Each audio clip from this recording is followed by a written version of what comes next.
How's it going, everyone, and welcome to another edition of Foolish Fantasy. I'm your host, Kramer Sansone, and we are heading into Week 11. There are some weeks or some leagues that in 4 weeks from now, you will be starting your fantasy football playoffs. Heck, 5 weeks, 6 weeks if you're crazy.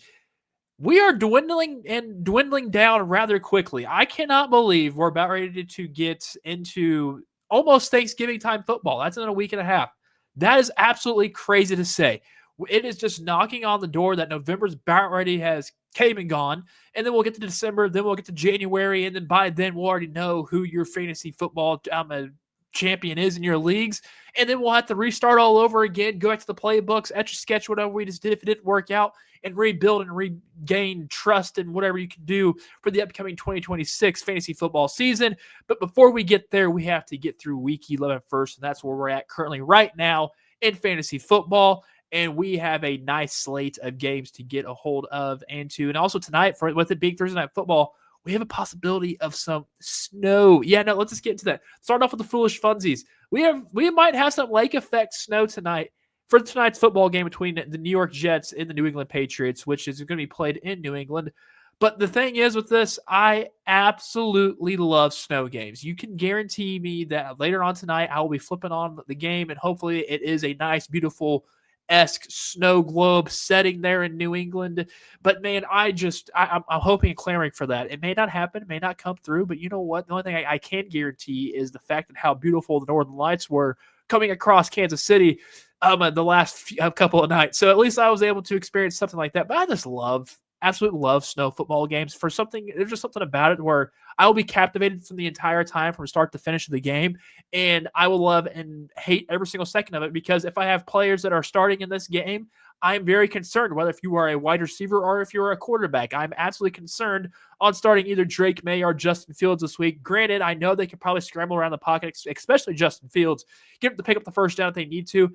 But if there is snow on the ground, it might affect their running. So what are they going to do? Probably just hand the ball off the entire time. I absolutely love Breece Hall and Travion Henderson this week starting if you were going to start them in your lineups. I know a majority of you are going to continue to start them. Maybe it was a big question, a big test, should say, from last week with the New England Patriots on whether or not you should start Travion Henderson, but he absolutely had himself a day and absolutely showcased why they drafted him and was an exceptional talent to showcase last week. It was against the Patriots. Patriots played the Buccaneers in the Tom Brady Bowl. But Travion Henderson absolutely balled out the entire time from start to finish, helping out the Patriots win that game. And I would definitely start him this week if you have the room for it. If you're rocking with a 10-team league, he may be a flex option for you, knowing that you probably have better running backs optimal for them. Or if you just want to stay away from this game, because I absolutely understand if you do not want to play anybody this week in this Thursday night game, especially if there is a lot of snow on the ground, you are I respect the hell out of you. I do, especially because Drake May is a top 3. He's getting MVP chance. He's a top 3 fantasy football quarterback throughout the entirety of this year. Justin Fields has been a hit and miss. He's not going to give you any passing yards, but at least garbage time. Justin Fields does excel in that. And we're just given that Breece Hall is going to be an absolute stud, an absolute force. Garrett Wilson's not playing in this game. I don't trust any other wide receiver out there. Mason Taylor might have a nice day with the Jets, being able to get open that tight end a spot. But Hunter Henry, maybe tight ends, running backs are going to be a premium if you're going to play this week. But I absolutely understand if you do not. But man, I cannot wait to watch it. I'm hoping it's a snow globe, people. Hoping it's like a winter wonderland. Heck, I just got back from Silver Dollar City, experiencing the Christmassy down there, and so I guess you could say I'm in the holiday spirit if you want to. But no, I can't wait to watch some snow football. We got a little teaser of it this past week against the Giants and Bears, and I kind of wanted more. All we saw was flurries. I mean, it looked like it was flurries. It probably was legit snowflakes, but then again, red zone was jumping around, and we barely went back to that game for reasons because it wasn't the best type of football game to be intrigued about. But no, lake effect snow for Thursday night football. Let's go. I'm all about it. And yeah, let's get into some of the topics that we have. As throughout the show on Foolish Fantasy. Thank you for tuning in and hanging out with me for this 20, 30 minutes, however long this podcast goes. If you haven't done so already, please like this video. If you're on YouTube, please like the podcast on Spotify, Apple. Leave a 5-star review. We'd love it. Or if you put a comment in the comment section saying, hey, my team's doing great right now in fantasy football. Absolutely love what you've said, or however. Or I'm curious, how is your fantasy team doing? Are we making the playoffs or not? I have a team that is on a heater right now. I think we won the last 4 games. We're 5-5. We have got the 7th spot out of 8 in this fantasy in the playoffs, and that's the league that I'm this. It's my college drinking league that just absolutely goes crazy. I'm able to get back to 5-5. Your boy took last place last year. We're going to make a playoff run. Heck, I just acquired Garrett Wilson. I know he's out for the next 3 to 4 weeks, but just traded him off from sitting off Rashid Shaheed for Garrett Wilson because I'm trying to prep and prepare myself for that playoff push. That is a strat that if you want to use, go for it. But I mean, I understand people don't want to trade Rashid Shaheed. Man, maybe Rashid Shaheed is in this topic where are these wide receivers worth starting this week? Go off to the first one on this. As let's take a look at the Cleveland Browns wide receiver 1 and Jerry Jeudy. Jerry Jeudy's going against the Baltimore Ravens, who are the 29th ranked fantasy football defense this week. And it's the Ravens have at least last 4 games, they've let one receiver go over the 70-yard or more mark in the game. Jerry Jeudy probably played his best game last week. He got a touchdown, I think almost 100 and some yards. I could see him replicating this. This Ravens defense isn't that great. It isn't that special. Kyle Hamilton's basically the only guy in the secondary being able to stop anything. And I still think he's going to have to play off the ball and away from Jerry Jeudy in order for this to work. Jerry Jeudy might be a nice wide receiver 3 or even a flex option this week. So I would say he is worth the start just because of what we saw this past week. He's projected to have like 10.9 fantasy points this week. So a nice, if that is the projection, hopefully he goes and exceeds that. But I would say he's a great option against a Baltimore Ravens who's ranked 29th in defense, so in the passing game. So feel free, eat that all up. Now let's go with Rashid Shaheed. Playing against the Rams, they are the 17th ranked defense in fantasy football. He did have 1 catch for 2 rushes this past week. Those 2 rushes equated for 20 yards. I don't like this. I don't know what we're going to get. We can get a game plan where Sam Darnold doesn't really execute on throwing the football. Maybe it's because of JSN still getting all the targets. Maybe Torrey Horton is still going to get some targets as well. Rashid Shaheed only catching 1 is very concerning. But this last week, they didn't really need to throw the football at all to win the game. They handed the ball off to Zach Charbonnet and Kenneth Walker, and they were able to run down the throats. I mean, heck, Rashid Shaheed had 20 rushing yards, so he was able to run down the throats of I think they played the 49ers, and it was just a bloodbath the entire time from start to finish. But no, it was the Cardinals. They played the Cardinals last week. They didn't really need to pass it. So they're going to have to pass it, I believe, this week against the Steelers. But I just don't know if I trust putting Rashid Shaheed in this when you already have a mix of Shaheed, Cooper Kupp, Horton, JSN. There's way too many cooks in the kitchen. So I'm staying away from Rashid Shaheed this week against the Rams. But, I mean, I could be burned by this. But then again, I'm going off of what are the playmakers in the room are and who they all are. These guys could all be floating around, but I think we're going to get more of the Cooper Kupp 2025 fantasy football outlook with Rashid Shaheed right now, because if he's going to suck all those Cooper Kupp targets away, there's just not enough to go around. So I would not start Rashid Shaheed this week against the Rams. Jordan Addison is on this. Should we start this receiver this week? We go up against the Chicago Bears, so the 28th ranked defense this past week, had 11 targets. But the only downfall on those 11 targets was he had 3 receptions for 35 yards, only giving him 6 fantasy points. Not good. Not good. It's not. He's projected each and every single week to go over to 11 to 12 to 13 fantasy points, and he has not eclipsed that the last 3 weeks. He hasn't even gone over 50 yards in the last 3 weeks, and within those last 3 weeks, he's only had resulted in 1 touchdown, and that was the first week to start things off in the 3.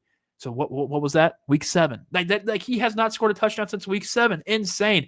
But at least the Bears defense is bad. So at least if you start Justin Jefferson in your league and Jordan Addison in your league, you can definitely cash in on that. But can we trust J.J. McCarthy? Now, that's the next question we have to ask ourselves. Can J.J. McCarthy get him the ball? 11 targets? Seems like he could easily get him the ball. Maybe those 11 targets still stay high. Maybe he gets an 8-target game, but maybe hopefully he catches 5 of those targets. That's the thing. You got to catch the football, but J.J. McCarthy also needs to put the ball in a better atmosphere for Jordan Addison to even catch the football, because that's the problem right now. Is it J.J. McCarthy or Jordan Addison? 1,000% it's J.J. McCarthy.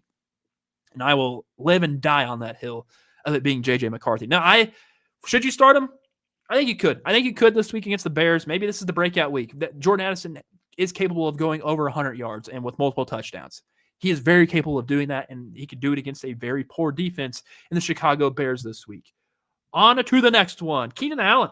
Keenan Allen has been missing the last 3 weeks. Gets the Jaguars this week, which is very nice, a 23rd ranked defense in fantasy football. But in the last 3 weeks, this is Keenan Allen's outlook on what he resulted in. He had 8.4 3 weeks ago. 2 weeks ago, at a 6.1, and he had a 3.9 last week, all of them being fantasy football PPR points. It has gone downhill since the last 3 weeks. He is averaging 5 targets a game, exactly 5 targets a game in the last 3 weeks, but Ladd McConkey has taken over. So has Gadsden, the tight end. But benefit for Keenan Allen this week is Gadsden could possibly be out due to concussion protocol. So the target share to Keenan Allen could come back to going back towards him, but there's been a lot more hot hands around the team, and maybe people are just shadowing Keenan Allen to get them open, to get Ladd McConkey open, to get Gadsden open. That is the possibility.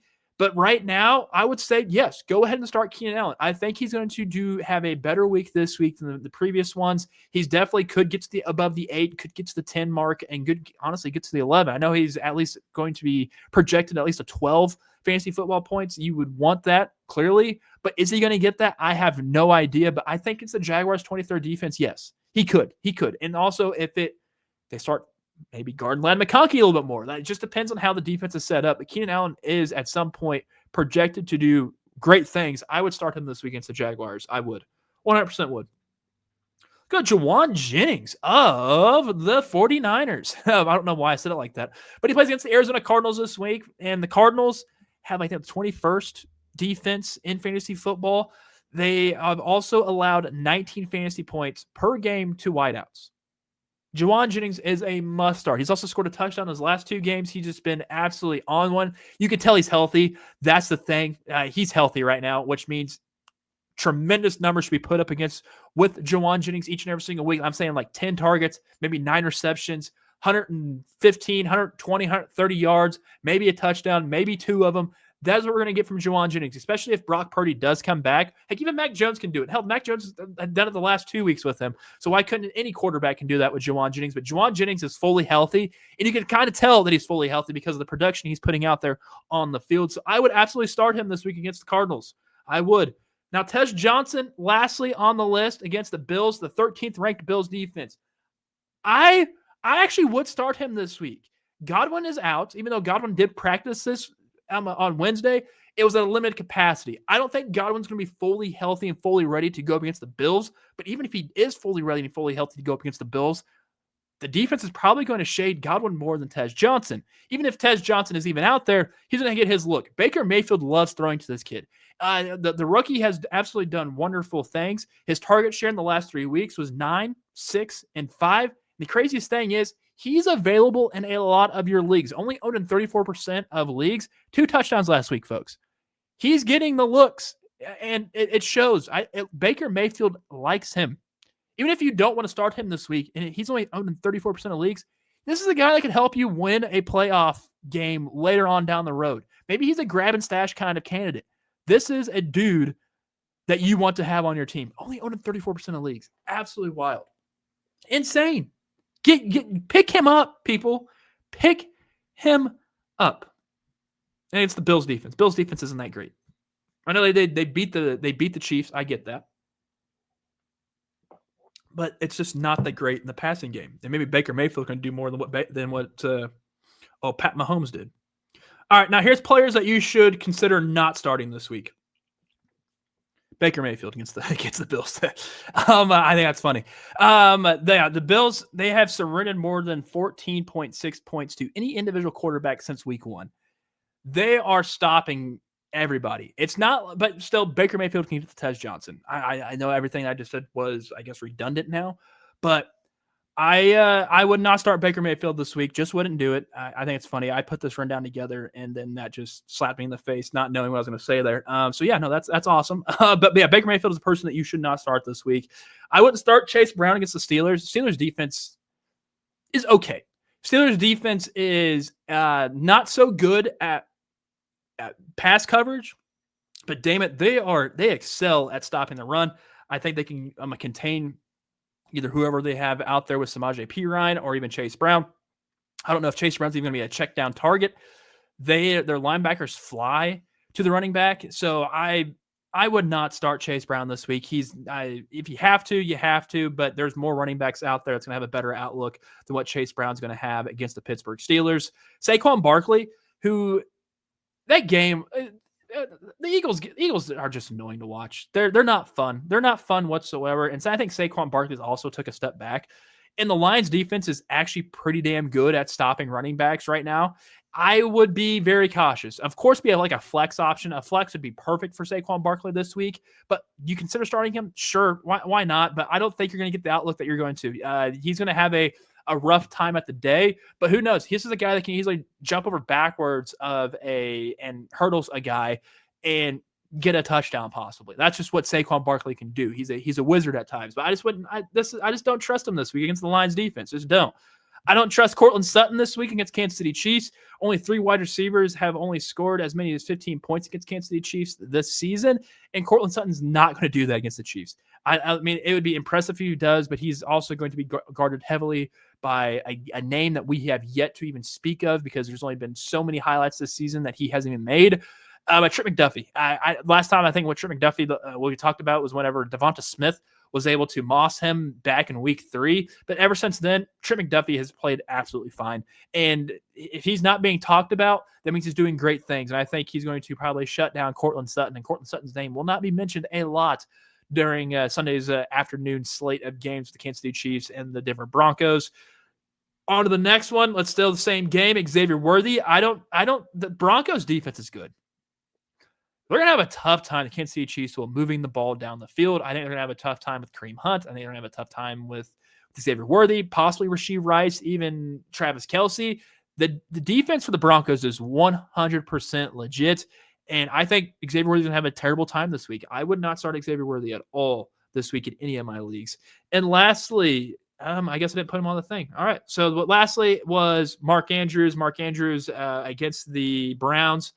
I would not start him either because, I mean, the Browns defense, they're stopping tight ends easily right now, and they are absolute dogs at it, even though they're still losing games. The Browns are just, I don't get the Browns. They should not have lost to the Jets this past week. That's just ridiculous. I can't believe that even still happened. Now, let's talk about something here. Continue to talk about the Chiefs and Broncos game. J.K. Dobbins or R.J. Harvey. J.K. Dobbins is possibly being listed maybe an IR candidate right now. By the time of this recording, I mean, who knows? He could have already been placed on the IR. But R.J. Harvey versus the Chiefs, if that's the case this week, I would be very intrigued. It's not like they use R.J. Harvey a lot in the running game anyways. He maybe gets 7-8 carries a game, if that. But he's more of the pass-catching back for the Denver Broncos, and they've been talking super highly on R.J. Harvey, saying that he's a secret weapon, he's a weapon, he's a weapon. And if that's the case, are we going to unlock R.J. Harvey? Because this past week, the Broncos and Raiders game, that was a Thursday night, dreadful Thursday night football game, R.J. Harvey was missing. Like, he was not he was in the game, but it's not like he made any sort of impact on the game. And the game ended 10-7. R.J. Harvey barely did anything. And if you started him, you got 3-point-something fantasy points when you did. This week against the Chiefs, he might have 7 or 8 or 9 fantasy points, but they're all going to come back from receiving.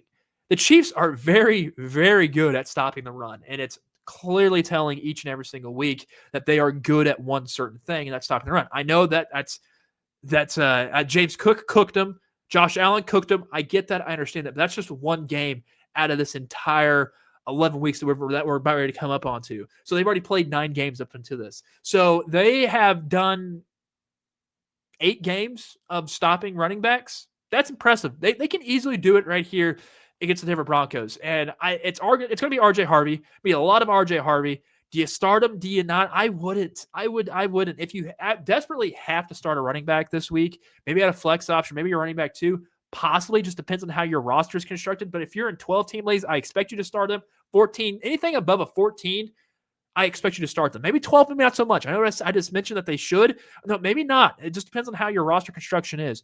But you're not starting if you're in an 8-team league or a 10-team or possibly a 12. Just depends on how the roster is constructed. He's a good flex option if you are. If you are in a 12-team league, he's a great flex option. But 14 up, he's going to be a running back too. And I absolutely respect it if you absolutely have to do that because he's going to be able to get his own. He will. He'll catch the passes from Bo Nix. There'll be a lot of checkdowns from Bo Nix. I guarantee that because just how the Chiefs defense works. You have to check down. You have to find your safety valve, or you just run out of the pocket and you run forward. But I don't trust Bo Nix doing too much against Kansas City Chiefs at all. So. Sucks for J.K. Dobbins, but if you're RJ Harvey owners, you've been waiting this entire time for him to get the number one slot the entire time at the running back, number one in the running back room. This is our time. This is our time to shine. Let's see what happens. Let's see exactly what happens. Now, let's get to some other of the foolish funsies. As my laptop will load. There's going to be also, let's get on the injury report. Marvin Harrison Jr. is going to be out this week with appendicitis. He just had, I think he had his appendix removed, and that's what that means. But he's going to be out this week, and super unfortunate news. I know also for the Cardinals, Zay Jones tore his Achilles, so that's also an injury concern there. Garrett Wilson will be out 3 to 4 weeks with a right knee sprain. And then Joe Burrow, it's interesting. This is absolutely interesting that Joe Burrow is eyeing a Thanksgiving return. And I'm thinking to myself, like, if you were the one that either drafted him in the second round or third round or fourth, did you actually drop him? And if he's on waivers right now, which, by the way, I should probably actually look that up. But if he's on the waivers right now, is he worth, grabbing him and saying, hey, I think I might want to use you at some point in time? Joe Burrow currently is owned in 71.6% of leagues, so he is available. Now, if he's going to come back for a Thanksgiving return, do you start him then? I think you obviously should. If he's available in a league, go out there and go get him because he is the missing ingredient, I believe, for the Cincinnati Bengals. No, not really, actually. They need a whole hell of a lot to find out the secret ingredient because that defense is absolutely horrendous. But you know what? If we're talking about fantasy purposes, Joe Flacco has unlocked the wide receivers. I think put him in better mindset, especially T. Higgins, who's, I think, third in the NFL with touchdowns on the year. And Jamar Chase is just getting receptions after reception after reception. I think it's good that Joe Flacco has basically primed them for when Joe Burrow gets back. But if Joe Burrow comes back and takes a hit and just does not look right, I think you got to put Joe Flacco back in there. I think you have to. I mean, run with the hot hand. I know Joe Burrow is your franchise, your QB1 and your QB forever. But if you're trying to win football games at this point in time, I don't know if the Bengals are trying to win football games. I mean, it looks like they are, but they continue to put up numbers, and yet the defense doesn't help them out on the back end, and they end up losing games. That's just what the Bengals have done this entire year from week after week after week. So, I mean, I'm curious to see what Joe Burrow's going to look like when he does come back from either by Thanksgiving, which would be, I'm telling you, that'd be awesome. See, he was eyeing a December 1st return, but if you can get a week prior before that, the Bengals still have a shot at making the playoffs somehow, some way. They got to win out, kind of like how they had to do it last year. And clearly last year they didn't do it. They didn't make the playoffs. That's just how Bengals works for them. But, man, a Thanksgiving return for Joe Burrow. Absolutely wild. He went to practice. He practiced yesterday. He practiced. That's him in practice right now if you're on YouTube. He's practicing. Ain't about the game. We're talking about practice. About practice. All right, let's get to the waiver wire watcher. We can get Emma into the show. I would look for Michael Wilson. Michael Wilson, folks. Michael Wilson. Marvin Harrison Jr. is out. Arizona Cardinals wide receiver, if you didn't know. Marvin Harrison Jr. is out. Zay Jones is out, and he's only owned in 6% of leagues. Maybe if you're a better, anytime touchdown, Michael Wilson could cash this week. That would be a nice one, and because he will be wide receiver 1 for Jacoby Brissett. So Michael Wilson is a nice wide receiver that you could go after and go get. Calvin Austin III of the Pittsburgh Steelers. He's only owned in 16.6% of leagues. He's averaging 6 targets a game, so he's getting his target share. Last week, he might have had, I think, 3 receptions for, I think, 17 yards. It was something minuscule. But he's still getting that target share. And I know that he had actually 7 targets this past week, but he's averaging 6. So you at least know he's getting the targets. Now it's just him getting open and creating that space. The yak is what is going to come from this. Calvin Austin Jr. might be a grab and stash kind of candidate, especially as we dwindle down the remainder of the season. Who knows who gets hurt? Like, injuries happen all the time. It's always good to have a safety valve for your team. And a grab and stash kind of candidate is Calvin Austin III. A tight end that you could look for, Theo Johnson of the Giants. He's owned in 49% of leagues, and Jameis will probably be the quarterback this week, because I'm assuming Jackson Dart does not clear concussion protocol. Jameis Winston is going to have to either check it down to his running backs, hand it off to his running back, or just throw it to Theo Johnson. I mean, Wan'Dale Robinson might get some receptions from or get some looks from Jameis Winston. If Darius Slayton is able and healthy, I know he just went out with a hamstring injury this past week. Theo Johnson only owned in 49% of the leagues. You could probably grab him, and you could probably start him this week, and he might have a good upside. I think he's projected like 10.9 fantasy points. So that's kind of big for a tight end room, and especially for how inconsistent all the tight ends are this year, unless the good ones, but the good ones are already hurt, Tucker Kraft being one of them. Man, sucks. But no, Theo Johnson only owned in 49% of leagues. I would go after and grab him and put him on your team. Sean Tucker, for this week alone. This week alone. Sean Tucker is still available in well over 80% of leagues. He's only owned a 17.3 to be exact. And the running back room right now for the Buccaneers, Bucky Irving, I get it. He practiced, but they got to ramp him up. They're going to have to. And I feel like we're going to see a lot more Sean Tucker than what you think this week. And he's only owned 17.3% of leagues. He's a very good touchdown candidate in the red zone. He's a big, burly dude. I like him, but like I said, they're going to have to ramp up Bucky Irving. So Sean Tucker might be a great plug and play this week, because there's only 2 teams that are out this week, Colts being one of them, and the Saints on buys. So if you had Jonathan Taylor, if you have Alvin Kamara, you might need to go pick up a running back. I'm hoping you have more running backs on your roster. Sean Tucker would be a nice little streamer for this week if you're looking for one. So that's my waiver wire watcher for this one. That'll do it for this edition of Foolish Fantasy. Thank you all for hanging out with me for this 20-ish some minutes or so. If you haven't done so, please like the video on YouTube. Make sure you don't forget to subscribe, turn on notifications. Give me a follow on X at Kramer Talks. That'd be awesome. And we can talk about fantasy football over there. But that will do it for this week. Good luck. Playoffs are in 4 weeks, folks. Win the week. Win each and every single week starting now. Do it. Now. Do it.